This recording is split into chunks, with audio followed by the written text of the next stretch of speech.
সেনাবাহিনীর পক্ষ থেকে একটা অফিসিয়াল ব্রিফিং করা হয়েছে গতকাল, যেখানে বেশ কিছু ইস্যু তারা অ্যাড্রেস করেছেন। গত কয়েকদিন থেকে যেসব ইস্যুতে প্রচুর কথাবার্তা হচ্ছিল, বিশেষ করে সেনাপ্রধান তার অফিসার্স অ্যাড্রেসে বলা কিছু কথা এবং সেই প্রেক্ষাপটে সরকারের অ্যাটিটিউড, জনগণের আলোচনা সমালোচনা, সেনাপ্রধানকে টার্গেটে পরিণত করা, আবারও সব কিছু মিলে খুবই ভলেটাইল একটা পরিস্থিতি ছিল। সেই প্রেক্ষাপটে সেনাবাহিনীর পক্ষ থেকে একদম অফিসিয়াল ব্রিফিং হলো। এই ব্রিফিংয়ের পর এখন এই আলোচনা আমরা করতেই পারি বা করব, সেটা হচ্ছে এই ব্রিফিং কি আদতে সরকারের সাথে সেনাবাহিনীর যে উত্তেজনা তৈরি হয়েছে মেনে নেওয়া ভালো হবে, এবং এই ব্রিফিংয়ে কিছুটা স্বীকৃতিও আছে অফিসিয়াল ব্রিফিংয়েও। তো সেই উত্তেজনা কি প্রশমিত হলো নাকি এটা আসলে আরও বাড়ার দিকে যাবে, সেই ব্যাপারটা আমরা আগে যা যা হলো সেই আলোচনা করি, তারপর একটা প্রেডিকশন করার চেষ্টা করব কি হতে পারে। কি হওয়া উচিত একটা জিনিস, আর একটু কি হতে পারে। হওয়া উচিত তো বটেই, সরকারের সাথে সেনাবাহিনীর দূরত্ব থাকবে না, সরকারের সাথে বিএনপির দূরত্ব থাকবে না। আমি বারবার বলছি, এই তিনটা ফোর্স, সরকার, সেনাবাহিনী, বিএনপি, তাদের মধ্যকার সুসম্পর্ক আমাদের ভবিষ্যতের ডেমোক্রেটিক ট্রানজিশনের জন্য খুবই জরুরি। জামায়াত খুবই ছোট ফ্যাক্টর, এনসিপি কোনো ফ্যাক্টরি না। আই রিপিট, এনসিপি কোনো ফ্যাক্টরি না। সো এই তিনটা শক্তি যদি ঠিক থাকে, এটা হলে আইডিয়াল সিচুয়েশন, কিন্তু লক্ষণ সেটা নয় বলেই মনে হচ্ছে। যাই হোক, এই ব্রিফিংয়ে যা যা হলো, অনেক কিছু ইস্যু নিয়ে কথাবার্তা হয়েছে। যেমন সরকারের সাথে মতপার্থক্য নিয়ে যখন কথাবার্তা হচ্ছে, তারা ক্লিয়ার করতে চেয়েছেন যে একেবারেই না, যেভাবে বলা হচ্ছে যে অনেক মতপার্থক্য বা বিভেদ হয়েছে, সেরকম কিছু না। তারা পরিপূরক হিসাবে কাজ করছেন সরকারের সাথে পরস্পর। আবারও কিন্তু বক্তব্যের মধ্যে কেউ চাইলে ধরতে পারেন যে সেনাবাহিনী সরকারের সাথে কাজ করছে মানে কি, সেনাবাহিনী কি বাইরের কিছু, সে সরকারের সাথে কোঅপারেট করছে। No, it's a very integral part of the government. So government যেভাবে চাইবে সেভাবে কাজ করার কথা। আমি আগেও বলেছি, আবারও বলছি, এই কুতর্কে এখন আপাতত আর ঢুকছি না। এটা অপ্রয়োজনীয় তর্ক। এটা ফিলোসফিক্যালি আমরা কেউ চিন্তা করতে পারি যে সেনাবাহিনী তার এখতিয়ারের মধ্যে আছে কি নেই। আমি মনে করি আছে, সোফা তারা যা করেছেন সেই ক্ষেত্রে। তবে একটা জায়গায় আমি ব্রিফিংয়ে শুনলাম, তিনি বলছেন যে একটা পরিবারেও মানে বাবার সাথে সন্তানদের বা ভাই বোনদের নিজেদের মধ্যে মাঝে মাঝেই কোনো ভুল বোঝাবুঝি হতে পারে, হয়, সেটা আবার ঠিক হয়ে যায় এরকম। তার মানে সেনাবাহিনীর দিক থেকে অফিসিয়ালি এটা স্বীকার করা হচ্ছে যে এই ধরনের কিছুটা টানাপোড়েন আছে। আর যখনই ভালো সম্পর্ক আছে বলা হয়, নিশ্চয়তা দিতে হয়, তাতে মনে হবেই যে এই বোধটা তো বাইরে আছে, ইটস ফর শিওর, এবং তাদের মধ্যেও আছে। সেই কারণে আমাদের এই ভাগটাকে গুরুত্ব দিয়ে দেখব। তারপরে পুশিনের কথা এসছে। আমরা কিন্তু মূল আলোচনা করব করিডোর নিয়ে তাদের যে বক্তব্য, এটাই সবচেয়ে গুরুত্বপূর্ণ। পুশিনের আলোচনা এসছে, পুশিন নিয়ে তারা বলছেন তারা ফাইট করবেন, বিজিবি ট্যাকেল করছে। আমি শুনলাম তাদের ইন্টারভিউ, ব্রিফিং, জবাব, সেটা হচ্ছে একটা নির্দিষ্ট সীমার বাইরে সেনাবাহিনী যেতে পারে না যুদ্ধকালীন সময় ছাড়া বা বিশেষ প্রয়োজন ছাড়া। প্রয়োজনে তারা যাবেন তাই বলছেন। লালমনিরহাটের বিমানবন্দরটা নিয়ে ইন্টারেস্টিং একটা আলাপ আছে, সেটা হলো যে এটা চায়না ইউজ করবে কিনা, এই ধরনের একটা আলাপ করা হয়েছে।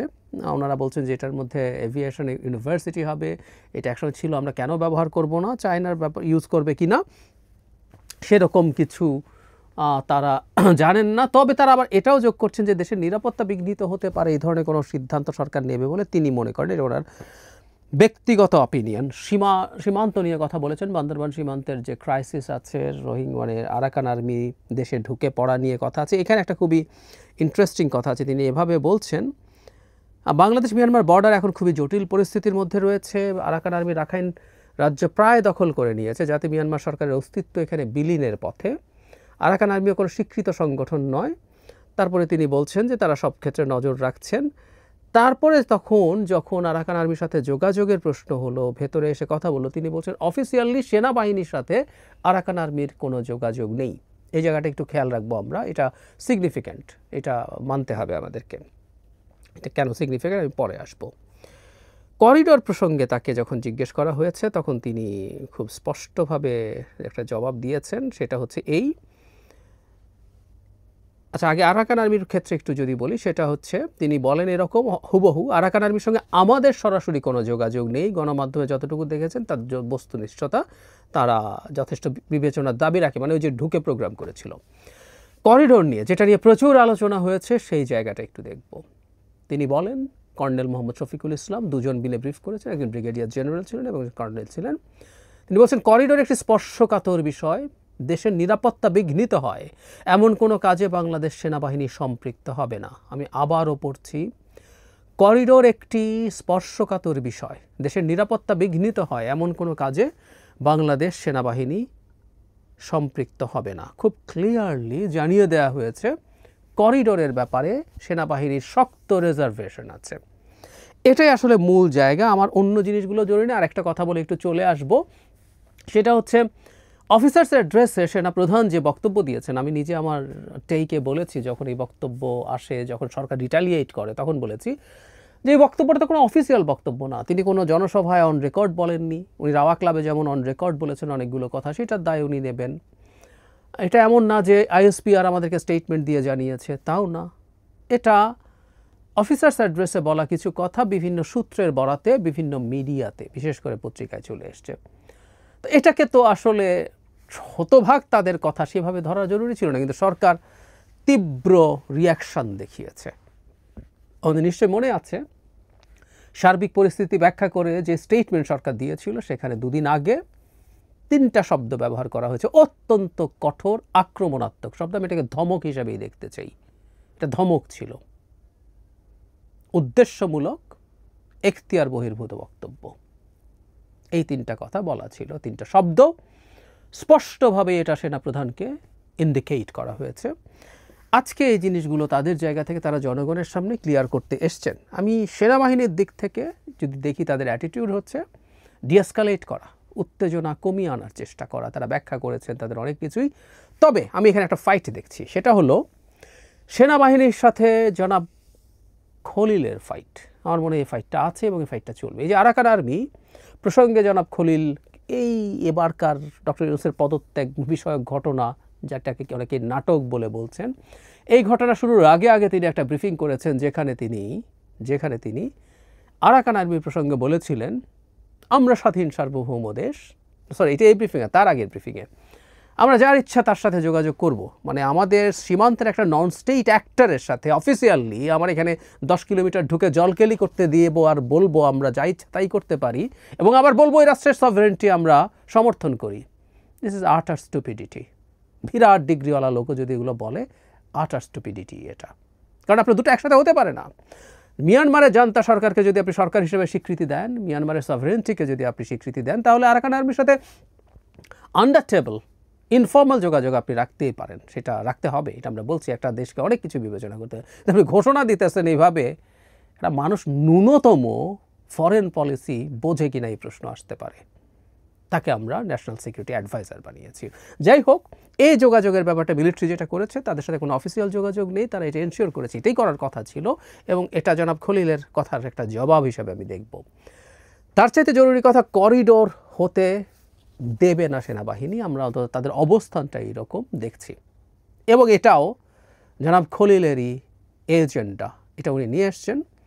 ওনার প্রথম রোহিঙ্গা বিষয়ক হাই রিপ্রেজেন্টেটিভ হয়েছেন, তারপরে এসে ক্রমাগত তিনি এটাকে নিয়ে কথা বলে গেছেন, মিথ্যাচার করে গেছেন। আমি এটা নিয়ে কথা বলেছি, আমি আবার একটু স্মরণ করিয়ে দেই। হিউম্যানিটেরিয়ান যে কোনো পণ্য, সেটা খাবার, ঔষধ সহ যে কোনো কিছু যদি একটা ডিমিলিটারাইজড জোনের মধ্যে দিয়ে যাবে, একটা ভিডিও করে দেখিয়েছি জাতিসংঘের সংজ্ঞা অনুসারে, সেটাও করিডোর। উনি এটাকে করিডোর না বলে হিউম্যানিটেরিয়ান প্যাসেজ বলে ওরা করতে পারবে না, ভুজং ভাজং দিতে চেয়েছিলেন, কারণ তার সামনে কোটি কোটি মূর্খ অশিক্ষিত বোকারা বসে আছে বলে তিনি মনে করেন অ্যাটলিস্ট মিথ্যাচার করছেন। অনেস্টি ওয়াজ ইম্পর্টেন্ট। হ্যাঁ, আমরা এটা করছি, করিডোর দিচ্ছি, এই কারণে দিচ্ছি। রাদার করিডোর শব্দটা যেহেতু পররাষ্ট্র উপদেষ্টা বলেছিলেন, তার ঘাড়ে দোষ চাপিয়ে কেউ তার পদত্যাগও চাইছে, অথচ এটা করিডোর। সরকার নীতিগত সিদ্ধান্ত নিয়েছে, এবং মিস্টার খলিল এটার মূল নাটের গুরু, আমরা এভাবে বলতে পারি। তো যেটা হয়েছে, সেনাবাহিনীও জনাব খলিলকে মনে হয় একটা বার্তা দিয়েছে, কারণ খলিলের সাথেই আসলে এই সরকারের সাথে এই সেনাবাহিনীর এই যে রিসেন্ট দূরত্ব তৈরি হওয়া, এটার মূল কুশীলব মাস্টার মাইন্ড, এই যে সংকটের মাস্টার মাইন্ড মিলিটারির সাথে জনাব খলিল, এটা এখন মোটামুটি ওপেন সিক্রেট। আল জাজিরার রিপোর্টেও একই ধরনের আভাস আমরা দেখেছি, আর আমাদের দেশে তো অনেক জায়গায় এই কথাগুলো চলে এসছে। ফলে মিলিটারি জনাব খলিলকেও কিন্তু একটা বার্তা দিয়েছেন, স্পষ্ট তিনি যেটা করতে যাচ্ছেন ওটা করা যাবে না, ওটার একটা ট্রেড অফ আছে। এই সরকার এই কাজটা করতে চায়, জনাব খলিল সরকারকে ডক্টর ইউনূসকে কনভিন্স করেছেন এটা করতেন, এবং আমরা বহুবার বলেছি এটা টেনে টুনে একটা যুদ্ধের মধ্যে ঢুকিয়ে ফেলতে চান যাতে ইলেকশন করা না লাগে। তারা আমেরিকা থেকে আসছেন দেশ উদ্ধার করতে, পালিয়ে গিয়েছিলেন একসময় বাংলাদেশ থেকে, অনেকে জানেন, খুবই বিব্রতকর কারণে। এখন দেশে উদ্ধার করতে এসছেন, উদ্ধার করবেন। উদ্ধার যখন করবেন দেশ, যত বেশি দিন উদ্ধার করতে পারেন ততদিন তাদের জন্য ভালো। সেনাবাহিনী তাকে একটা খুব গুরুত্বপূর্ণ অ্যালার্মিং দিয়েছে বলে মনে করি। প্রশ্ন হচ্ছে আজকের এই ব্রিফিংয়ের, গতকালের এই ব্রিফিংয়ের পর কি দাঁড়াবে? সরকার শুভবুদ্ধির উদয় হওয়া উচিত, যতটুকু হয়েছে হয়েছে। সরকার সবচেয়ে পাওয়ারফুল দুটো গ্রুপের সাথে একসাথে যুদ্ধে নেমে গেছে। অন্যান্য জায়গায় এখন যুদ্ধ ছড়িয়ে পড়ছে, সচিবালয় কর্মচারীদের সাথে, মানে প্রজাতন্ত্রের কর্মচারী সরকারি যে লোকজন আছে তারা মাঠে নেমে গেছেন। তার আগে এনবিআর তাদের কারণে ফাইট করছিল, তারা আবার এটারও পার্ট, এসব চলছে। কিন্তু মূল যে পাওয়ারফুল দুটো, সেনাবাহিনী এবং বিএনপি, দুটো জায়গায় একসাথে ফাইট করতে শুরু করেছেন। সরকার উচিত হবে এই দুটো জায়গা থেকেই ফাইটে ডিএসকালেট করার চেষ্টা করা। সেনাবাহিনী তার জায়গা থেকে আমি মনে করি যথেষ্ট সদিচ্ছার উদাহরণ দেখিয়েছেন, তারা ক্লিয়ার করেছেন, তারা কোনো শুধু একটা ইস্যু ছাড়া, আমি এই ইস্যুটাকেও সরকার বা ডক্টর ইউনূস মনে করি এটা স্পেসিফিক একজন ব্যক্তি, এবং আমি বলেছি সরকার যদি চায় এখানে তারা ডিএসকালেট করবে, বিশেষ করে মিলিটারির সাথে। জনাব খলিলকে আসলে একেবারেই সরকার থেকে বের করে দেওয়া উচিত। নিদেন পক্ষে তার জাতীয় নিরাপত্তা উপদেষ্টা এবং ডিফেন্স মিনিস্ট্রিতে তাকে যে দায়িত্বে যুক্ত করা হয়েছে সেখান থেকে সরানো, ইভেন রোহিঙ্গার হাই রিপ্রেজেন্টেটিভও সরানো দরকার, তাকে অন্য একটা কোনো দায়িত্ব দেওয়া উচিত। কারণ রোহিঙ্গা হাই রিপ্রেজেন্টেটিভ হয়ে আবার সেই টরিটরের ধানাই পানাই উনি আবার চালাতে পারেন, উচিত হবে সরকারের। সো সরকারের জায়গা থেকে যদি, মানে আমি মনে করি খুব চমৎকার একটা সিচুয়েশন আমরা দাঁড়িয়ে আছি, এটা আমাদের জাতির জন্য ভালো হবে। কিন্তু আমি সত্যিই সন্দিহান, কারণ একটা সময় পর্যন্ত বলতাম, আসলে একটু রাগঢাক করতাম, সেটা হচ্ছে ডক্টর ইউনূসের সাথে থাকা একটা চক্র, তার সরকারে থাকা, সরকারের বাইরে থাকা মিলে একটা আনহোলি নেক্সাস তৈরি হয়েছে, তারা এগুলো করছে। কিন্তু যতদিন যাচ্ছে আসলে এটা খুব প্রকাশিত হয়ে পড়ছে, ডক্টর ইউনূস নিজে এটার পার্ট। এই নেক্সাসকে তিনি লিড করছেন কিনা এই প্রশ্ন কয়েকদিন পরে আরও স্পষ্ট হয়ে উঠবে। তা যদি হয়ে থাকে, আমি মনে করি না সেনাবাহিনীর সাথে ডিএসকালেট তারা করার চেষ্টা করবেন। ফলে আমি এই যে ব্রিফিং দিলেন এবং এই রোহিঙ্গা মানে করিডোর ইস্যুতে তারা যে কথাটা বললেন, এটাকেও সরকার ধরে নিতে পারে সরকার এটা দিতে চায় বলেই উনি বাধা, আবার সেনাবাহিনীটার বিরুদ্ধে দাঁড়াচ্ছে, জনগণের সামনে কথা বলছে, চাইলে ক্ষুব্ধ করতে পারে এবং এই ক্ষুব্ধতার রেশ চলতে পারে। আমার কেন যেন মনে হয় সরকারের অতি আত্মবিশ্বাস দেখে সরকারের মধ্যে শেখ হাসিনা সিনড্রোম ভর করছে। তিনি খুবই কনফিডেন্ট হয়ে উঠছেন ডক্টর ইউনূস, উনি মনে করছেন কোনো কিছুভাবে টলাতে পারবে না।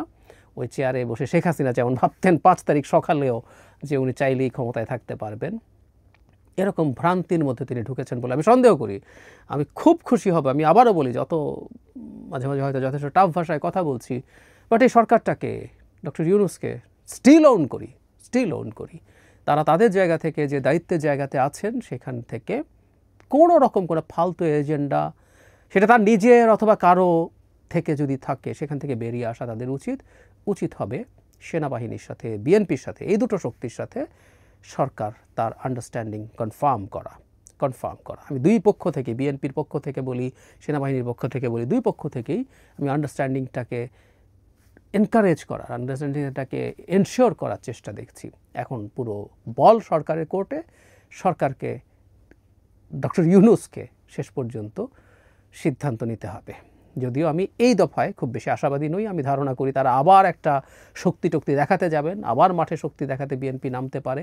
সব কিছুর পর চাপ খেয়ে উনি ফাইনালি হয়তো রিয়ালাইজ করবেন ওনাকে ভুল বোঝানো হয়েছিল বা উনি ভুল বুঝেছিলেন, তখন উনি আলোচনা করে সব কিছু ঠিকঠাক করবেন।